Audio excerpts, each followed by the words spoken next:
abantu bamaze kwiha umwanya w'ibinyabuzima biza ubwenge kurusha ibindi byose biri ku isi, bifite ingufu kurusha ibindi byose, kandi bakaba ibinyabuzima bitegeka ibindi byose bisigaye.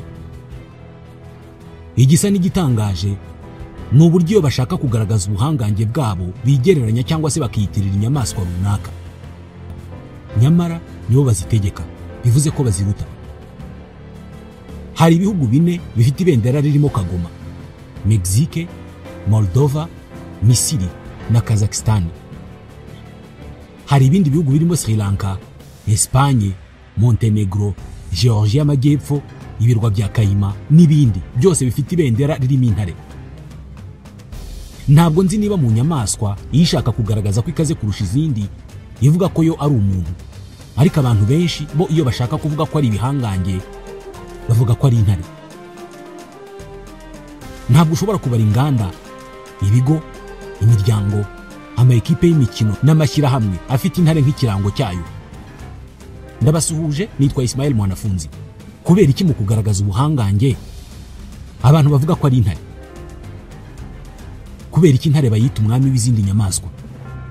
Izindi nyamaswa zo zirabizi ko intare ari umwami wazo. Intare ifite iki kigitangaza mu mibereho yayo ituma yitwa umwami w'izindi nyamaswa n'abantu bakabyemera? Ibaho ubuzima bumeze bute ku buryo bayita umwami? Reka tubivugeho. Mu mwaka wa 2015 hari igihe ibinyamakuru hafi ya byose hano mu Rwanda byanditse inkuru ifite umutwe ugira uti intare zagarutse. Icyo gihe leta y'u Rwanda yari yinjije mu gihugu intare 7 muri parike y'igihugu y'Akagera. Izi nyamaswa z'inkazi zari zimaze igihe zarashize muri iyi parike. Izi ntare 7 RDB yazanye mu Rwanda zarimo ingore 5 n'ingabo 2. Ejo bundi mu 2023 urwego rw'iterambere RDB rwavuze ko icyo gihe muri parike y'igihugu y'Akagera hari intare zibarirwa hagati ya 50 na 60 ngo ndetse zari zikomeje kwiyongera. Izi ntare 7 zazanywe mu Kagera zikuwe muri Afurika y'Epfo mu ntara ya KwaZulu Natal.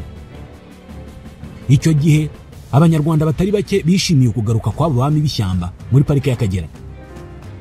Izi ntare zazanywe mu Rwanda zatoranijwe imwe ku yindi muri Afurika y'Epfo, zizanwa mu Rwanda zitaziranye hagati yazo. Zashyizwe hamwe ngo ziremo umuryango umwe, kandi zarabikoze kubera ko mu myaka 10 nazo zikubye inshuro hafi 10. Nyamara aho bazizanye kuba muri parike y'Akagera ni ahantu hadafite ikintu kinini hahuriyeho n'aho zavukiye muri Afurika y'Epfo. Mu myaka 20 yari ishize mbere y'uko intare zigera mu Kagera, imikumbi y'impongo, impara ndetse n'imparage yahabaga nta kiyihangayikishije na kimwe. Mu ishyamba ritarimo intare, izi nyamaswa zabagaho zizenguruka ishyamba ryose ntacyo zikanga, ntacyo zitinya, zikarisha ubwatsi, zikabyarana hagati yazo zikororoka uko zibishatse.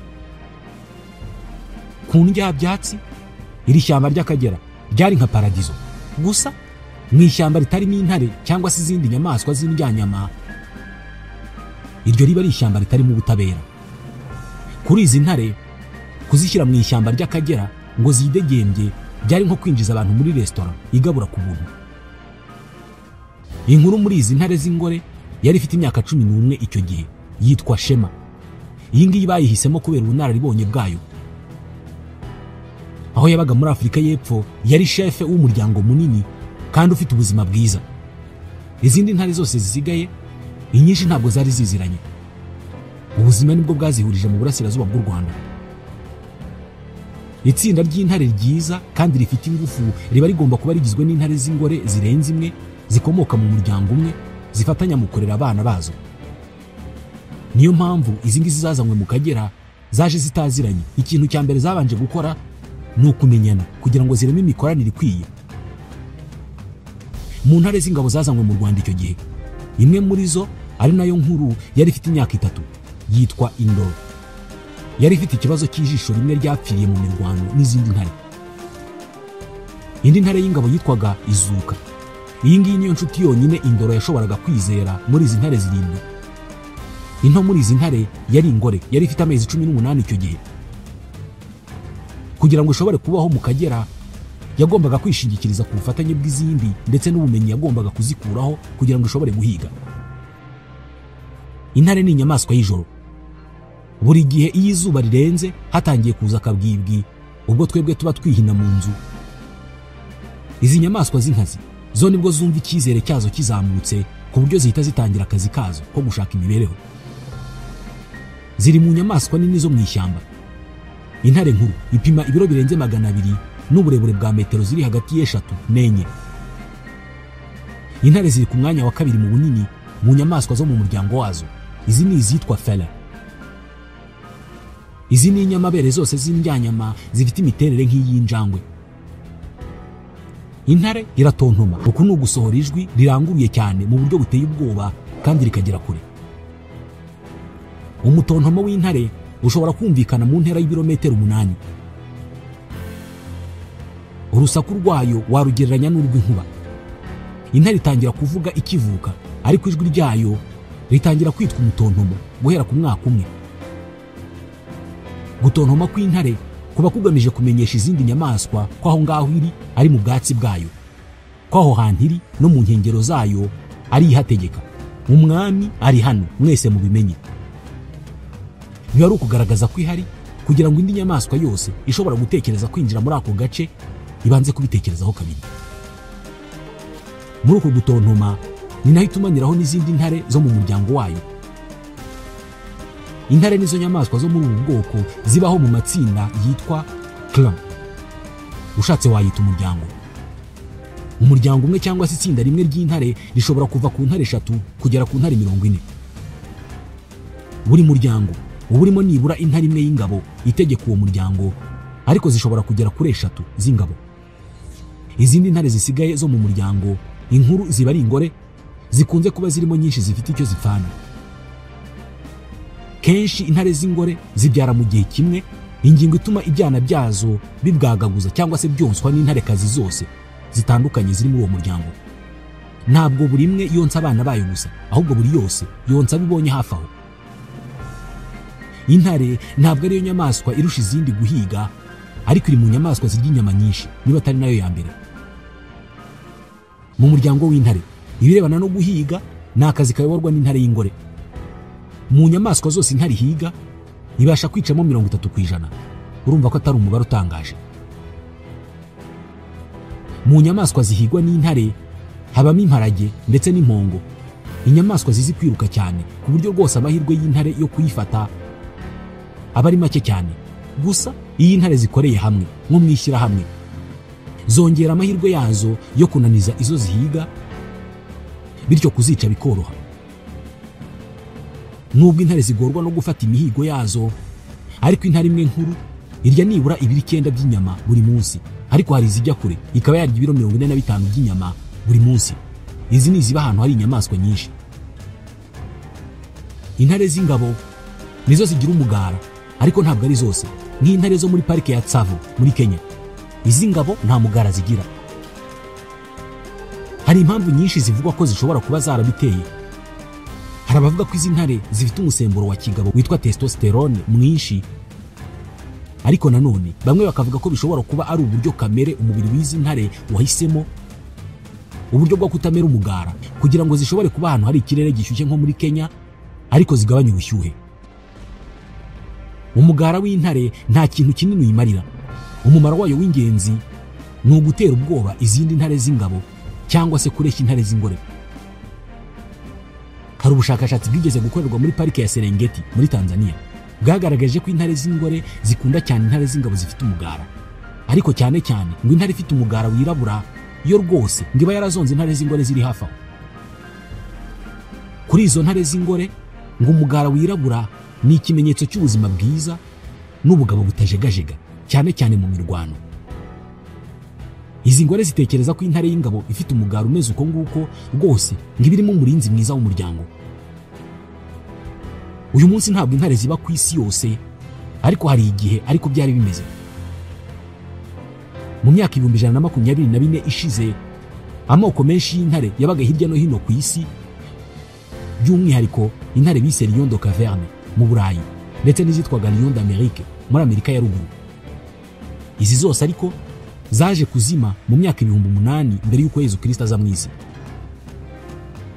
Amoko y'intare yakomotse kuri izi arimo nk'intare bise intare ya Afurika cyangwa se Lion d'Afrique, iba cyane muri Afurika yo munsi y'ubutayu bwa Sahara, ari nazo ziri hano mu Rwanda, ndetse na Lion d'Asie zikunze kuba mu Buhindi, nazo umubare wazo wagiye ugabanuka kubera ubuhigi bw'abantu, iyangirika ry'amashyamba zabagamo ndetse n'indwara. Uyu munsi habarwa ko hasigaye intare 20,000 za Afurika zikaba mu mashyamba. Izi nazo ngo ziri mu bibazo bikomeye cyane kubera ko zirahigwa zikicwa, zigasenyerwaho zabaga, izindi zikicwa n'indwara zitandukanye. Mu myaka 3 byavugwaga ko intare zo muri Aziya zo zisigaye ari 500 zonyine. Izi ngo ziri mu nzira yo kuzima burundu. Intare ni kimwe mu binyabuzima by'igitangaza biri kuri iyi si. Ingano yazo, apeti yazo, uburyo zizi kubana ni bimwe mu bituma intare yitwa umwami w'izindi nyamaswa.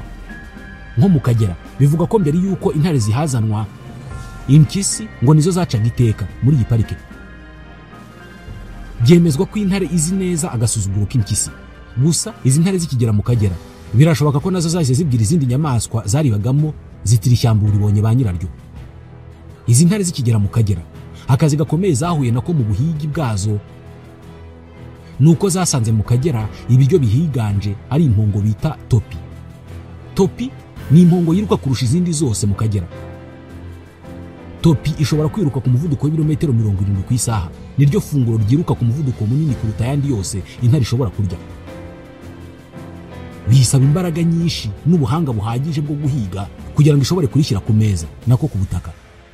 Imwe muri tekinike zo guhiga ku ntare, kubera ko zikorera hamwe, ni ukuzenguruka umuhigo kandi ziwubikiriye. Ukunanirwa gukorana cyangwa se guhuriza kuri tekinike yo guhiga bigira ingaruka z'uko n'umuhigo uciriritse ushobora kuzinyura mu myanya y'intoki. Intare igira amaguru n'amajanja akomeye cyane, ndetse ikagira urwasaya runini kandi rukomeye rufite n'ingufu. Ni kimwe n'amenyo yayo. Intare z'ingore zirihuta kurusha iz'ingabo. Ishobora kwiruka ibirometero birenga 60 ku isaha igihe ari intera ngufi. Intare kandi ishobora gusimbuka hejuru ikarenga muri metero 3 uva ku butaka kujya hejuru. Mu gusimbuka igana imbere ho ishobora kwirasa ikagwa muri metero 10 imbere yayo. Ni ukuvuga ko irimo kwirukankana umuhigo, igihe umuhigo uri imbere yayo muri metero 10 ishobora gusimbuka ikawufata. Ni kimwe nuko yawusimbukira muri ubwo buryo igihe yari yubikiriye.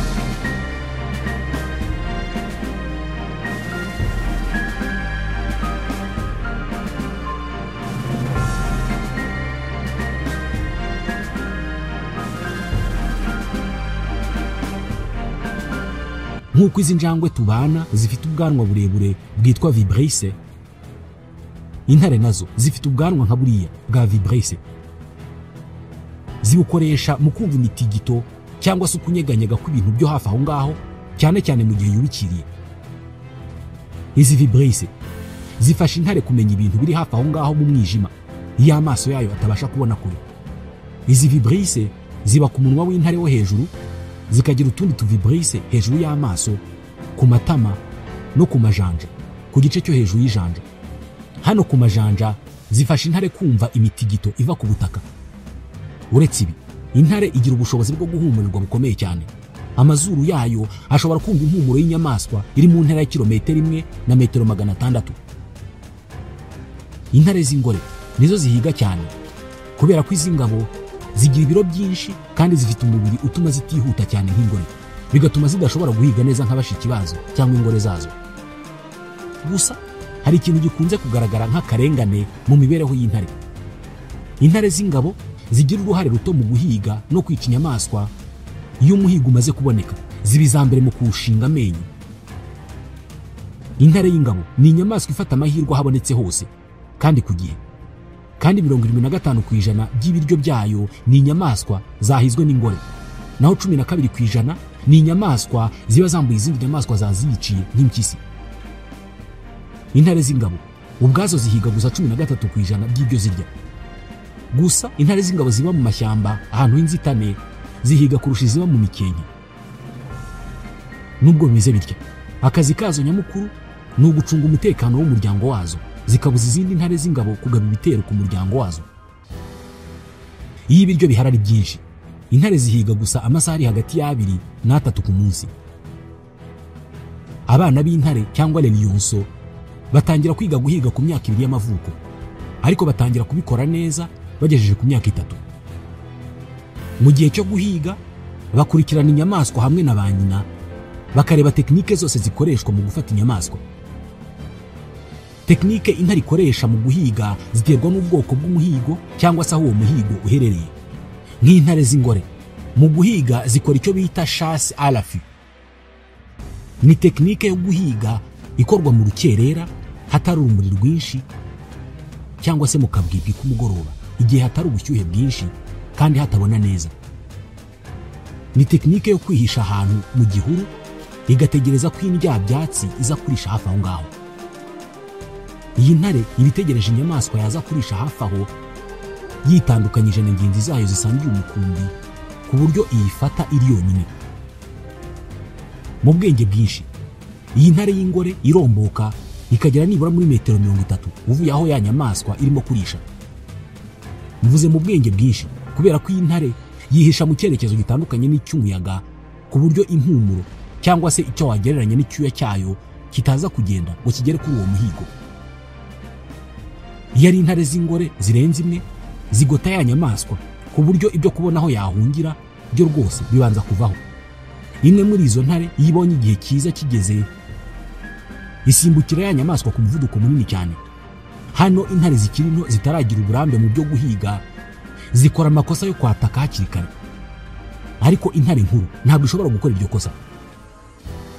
Ibanza kureba niba yegereye bihagije umuhigo kandi kareba niba abagenzi bayo bagose bihagije ku buryo umuhigo utari bubona aho uhungira.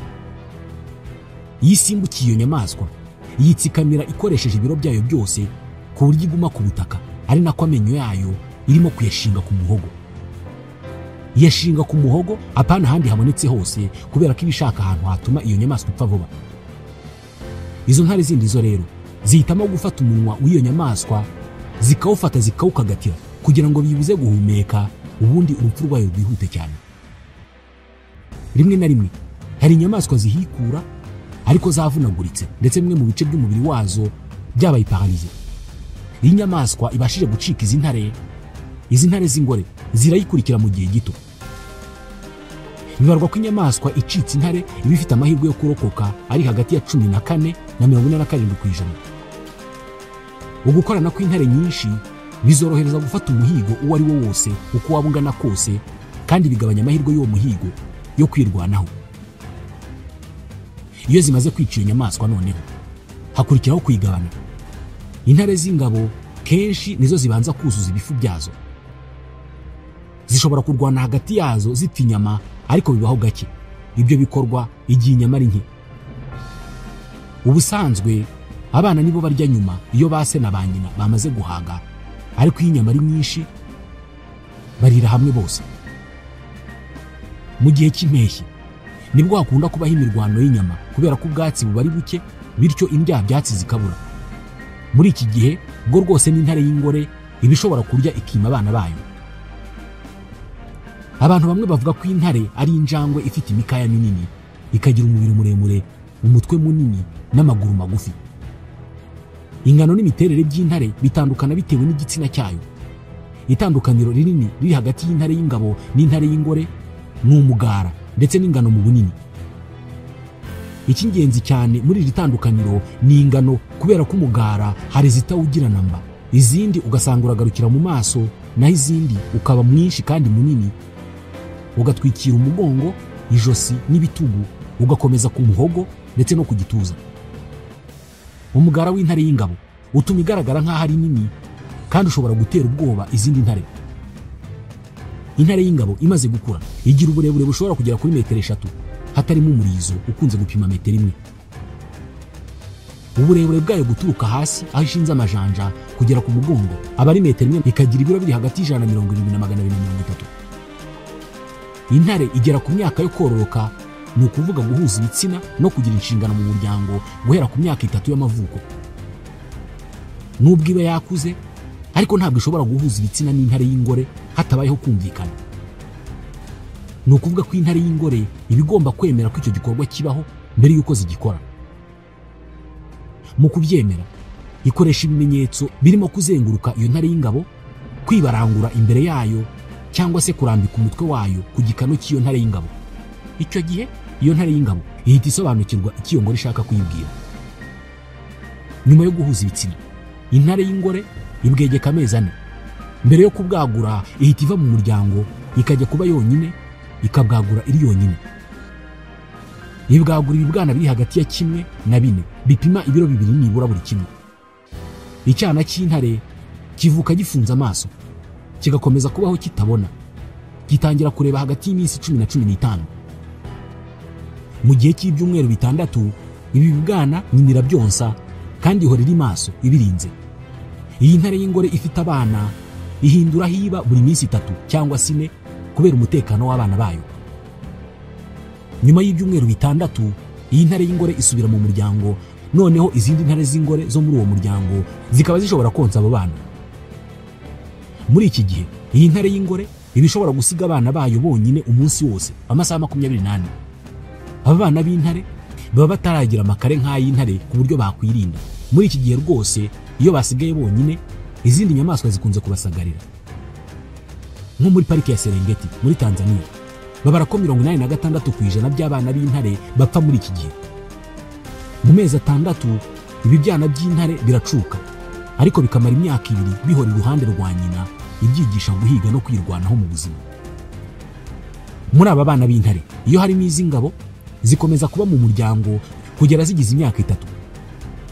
Iyo zigize iyo myaka 3 mu gihe zishobora kororoka cyangwa se guhuza ibitsina, zirukanwa mu muryango wazo zikajya gushaka undi muryango uzakira. Intare z'ingabo zirakundana cyane kandi zirafatanya hagati yazo. Kenshi zifata intare z'ingore nkaho bahora bahanganye. Izi ntare z'ingabo zifite imyaka 3 zirukanwe mu muryango, zikora urugendo rurerure ntabyo kubaha imipaka ziba zarashyizeho. Iyo zigize aho zigera zikabona undi muryango, zigerageza kuwinjiramo ku ngufu binyuze mu kurwana n'ingabo ziwusanzemo. Ni imirwano ibirimo gukomeretsanya rimwe na rimwe no kwicana. Iyo zibashije kunesha izo ngabo zihasanze, ubwo ziba zibonye umuryango mushya. Iyo ntare y'ingabo yitabashije kubona undi muryango ijyamo ngo irwane n'ingabo ihasanze iwinjiremo ku ngufu, ihinduka intare iri yonyine ibaho izerera itagira aho itaha, itanagira umuryango. Iyi ni intare y'ikigwari. Iyi ntare y'ikigwari rero irinda inapfa itabyaye kubera ko kubona indi bihuza ibitsina birayigora cyane. Impamvu biyigora nuko kugira ngo intare y'ingabo ibone ingore bihuza ibitsina biyisaba kurwana n'ingabo isanzwe ihuza ibitsina n'iyi ngore. Yayinesha ubwo ikayitwara umugore. Iyi ngiyi yananiwe kurwana ngo ibone umwanya mu muryango mushya, birayigora cyane kubona iyo bihuza ibitsina. Imikoranire hagati y'intare 3 cyangwa se 4 z'ingabo iba ari ingenzi cyane kubera ko zishyira hamwe zikarinda umuryango wazo ku buryo nta ntare y'inyamahanga izapfa kuza kuwinjiramo. Amatsinda mato y'intare zifatanya mu kurinda umuryango ahanini abagizwe n'intare z'ingabo zifite icyo zipfana, naho amatsinda manini akaba agizwe n'intare z'ingabo zihuje kubera ko zisanze ziri mu muryango umwe, harimo na za zindi zawinjiyemo ku ngufu. Izi iyo zibashije kuwinjiramo ku ngufu, za zindi zatsinzwe zisanga nta yandi mahitamo zifite usibye gutuza zigaturana. Gusa rimwe na rimwe za zindi zitsinzwe hari ubwo zihitamo kuva muri uwo muryango zigatorongera, bisa naho zidashaka kubana n'umwanzi mu rugo. Izi zinjiye muri uwo muryango rero hari ubwo zigira ubugome bwo kwica abana ba za zindi zatsinzwe zigatorongera. Ubu bugome bwo kwica aba bana ariko ahanini buba bugamije kugabanya igihe cya nyina cyo kongera kubwegeka. Ziba zigamije ko nyina w'ibyo bibwana ihita ibura abana maze ikisanga nta mahitamo ifite usibye guhuza ibitsina n'uwo mwinjira kugira ngo yongere bwagure. Intare z'ingore zikunda kurwanya ubwicanyi zihisha abana bazo kure cyangwa se zikabarwanaho kugeza ku mwuka wa nyuma.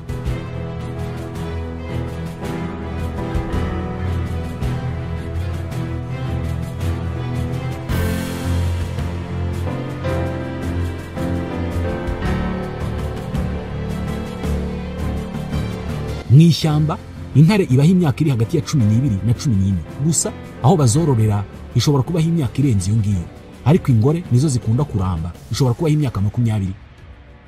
Intare z'ingabo zikunda kwicwa n'izindi ngabo zikiri nto, ni ukuvuga abajene birukanwe mu miryango yabo bakajya gushaka imiryango mishya. Iyo babonye umuryango bica umugabo wo muri urwo rugo bakawinjira. ingore zo zikunda kwicwa n'inzara iyo amapfa yabaye maremare, inyamaswa zo guhiga zikabura. Gusa abantu nabo ntabwo bazorohera, kubera ko barazihiga cyane bazishakaho bimwe mu bice by'umubiri wazo nk'amagufa, amenyo, umurizo n'ibindi bashaka gutaka cyangwa gukoresha mu buvuzi gakondo. Intare y'ingabo ndetse n'iy'ingore zose zishobora guhuza ibitsina n'intare zitandukanye, ariko kenshi intare y'ingore igarukira ku ngabo zitarenze ebyiri, zikaba arizo bihuza ibitsina zonyine. Intare z'ingore zihuza ibitsina n'ingabo iminsi iri hagati y'itatu n'ine mu gihe ziri mu bihe byo kubishaka. Muri icyo gihe zishobora kubikora buri hagati y'iminota 20 n'iminota 30, bivuze ko zishobora kubikora inshuro 50 ku munsi. Uku guhuza ibitsina cyane kuri uru rwego, usibye kuba bihita bikurura igihe cy'uburumbuke, binarema muri iyo ntare y'ingabo inshingano zo kuba umubyeyi no kumva ihora ishaka kurinda abana bayo. Intare y'ingore ibwegeka amezi 4 kandi ishobora kubwegeka igihe icyo ari cyo cyose mu mwaka. Inyamaswa zizi kwiruka cyane kandi bigoye gufata nk'impongo, impara, imparage n'izindi, intare zirazirya ariko ntabwo zizikunda kubera ko zirazigora kuzifata. Zikundira inyamaswa nini nk'imbogo, usibye ko zishobora no guhiga na twiga, inzovu, imvubu. Gusa ku meza y'intare hakunze kubaho ibikururanda nk'ingona, ingurube z'igasozi, inguge, inkende. Intare iyihaze imaze kurya ibiro nka 40 by'inyama, kubera ko ishobora kubimara iyo byabonetse, ihita imera nk'izinutswe inyama. Icyo gihe rwose impongo yayinyuraho iyireba ntinayikoreho nk'aho ari inshuti. Iyi ntare ibishobora kumara iminsi myinshi rwose itarya. Igifu cy'intare ntabwo cyaremewe kugogora ibimera n'ibibikomokaho, niyo mpamvu intare itarisha. Indyanyama ni inyamaswa ifite umubiri ukura intungamubiri n'ingufu hafi ya zose mu bigize umubiri w'izindi nyamaswa, ni ukuvuga mu ruhu n'inyama z'indi nyamaswa. Amenyo y'intare ntabwo yaremewe gutapfuna, ahubwo yaremewe gukata ibintu. Niyo mpamvu intare zidahekenya, ikata intongo nini ikaroha mu nda idahekenya. Ibi ngibi bituma igogora ryayo rigorana cyane, ari nayo mpamvu iyihaze iba idashaka no kongera kureba inyama, kubera ko kugogora inyama ingana uku nguku bitwara igifu cyayo n'umubiri wayo ingufu nyinshi n'igihe kinini. Ibi ngibi biri no mu bituma intare itaramba, harimo kuba irya inyama gusa ku buryo umubiri wayo utabona izindi ntungamubiri, hakabamo n'irigogora rirushya umubiri wayo. Niyo mpamvu ibashije kuramba imara imyaka 20. Twebwe dushobora kumara imyaka 100 kubera ko turya byose. Mu gihe cy'amapfa intare ishobora kurya udusimba duto cyane, ipfa kuba ari inyama. Ishobora kurya akanyamasyo, umuserebanya, urukwavu, imbeba, kanga mu jisho. Mu ishyamba intare irya buri nyama yose ibonye. Ihiga kuva ku nyamaswa ifite ibiro 50 kugera ku ipima ibiro 300. Bibarwa ko buri mwaka buri ntare nibura yica inyamaswa nini 15. Nubwo intare irya buri munsi, ariko iyo byabuze ishobora kumara iminsi 14 itararya. Aho yiciye umuhigo ni naho urira, ariko iyo biciye mu mazi irawuzamukana ikawurira ku butaka. Yita amazi ifunguro ryayo ishobora kuririnda mu gihe cy'amasaha runaka mbere yo kongera kurirya yamaze kurigogora. Mu gihe cy'izuba ishobora guhisha inyama zayo mu gicucu ngo zituma. Intare zafashwe zikororerwa mu byanya bikomye zishobora kubwagura buri mwaka, ariko izo mu mashyamba zibwagura rimwe mu myaka 3 cyangwa 4 kubera impamvu zirimo n'umutekano w'abana bazo.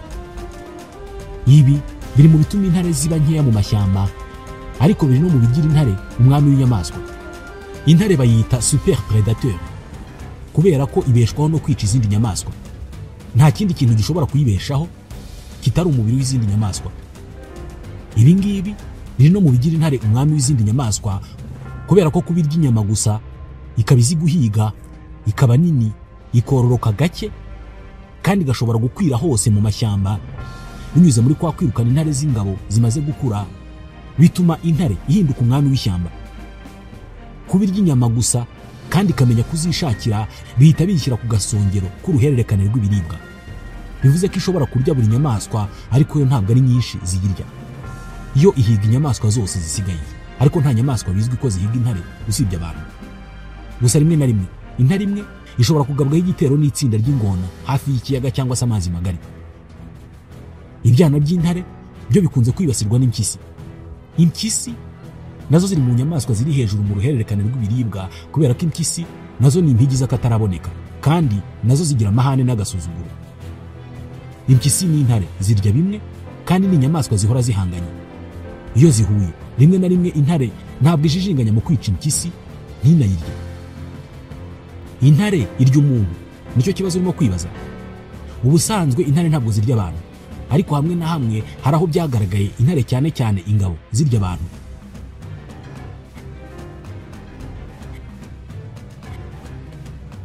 Iyi miterere n'imibereho y'intare cyane cyane ibirebana no kuba ziri ku gasongero k'uruhererekane rw'ibiribwa biri mu bituma bavuga ko intare ari umwami w'izindi nyamaswa, ndetse abantu benshi bakigereranya nazo. Nitwa Ismail Mwanafunzi, naho ubutaha.